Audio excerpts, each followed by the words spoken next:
tem področju smo ugotovili, da imamo mi, katoličani, pa tudi naši župljani, še precej rezerv v odnosu do Božje besede, v branja, premišljevanja, da bi pomogli najti ene poti, ene načine, kako bi lahko ta beseda, ta Božja beseda bolj oblikovala naše življenje. Letos v okviru priprave na dekanijski misijon smo v župniji Tolmin imeli svetopisemske večere s sestro Metko Kos.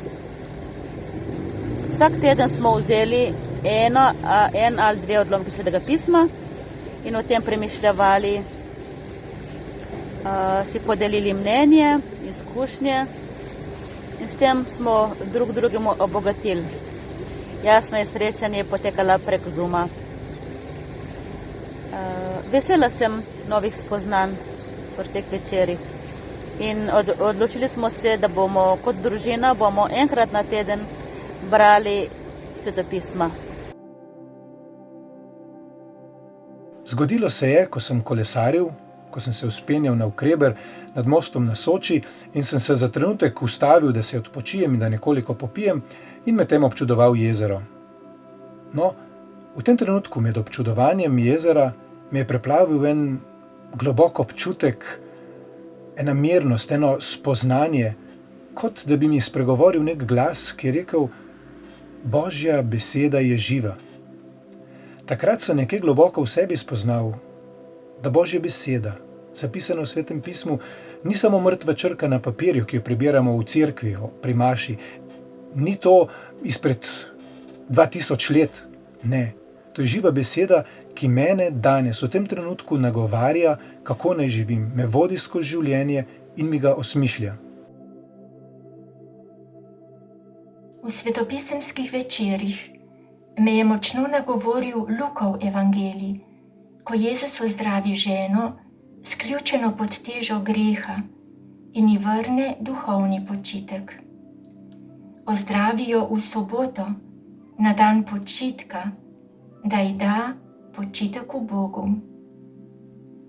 Tudi druge besede sem zaslišala drugače kot ponavadi, na nek nov način.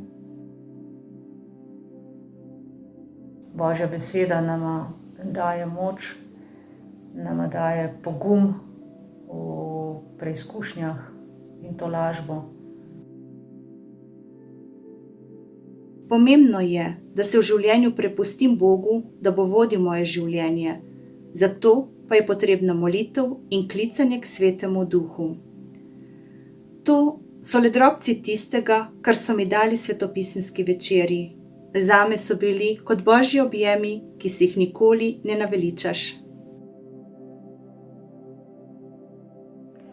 Prvič, srečanja enkrat na mesec ali teden, po Zoomu, v živo ali po e-pošti, kjer bi dobili odlomek iz Svetega pisma in bi ga cel teden brali, raziskovali po vprašanjih voditelja in prisluškovali, katera beseda nas nagovarja.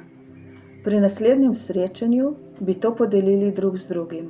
Ob močnih časih, adventu, postu, poslušati Božjo besedo, kot v letošnji postni akciji Prisluhni besedi, stojte trdni v veri, z nekaj minutnim odlomkom iz Svetega pisma in izzivom za vsak dan.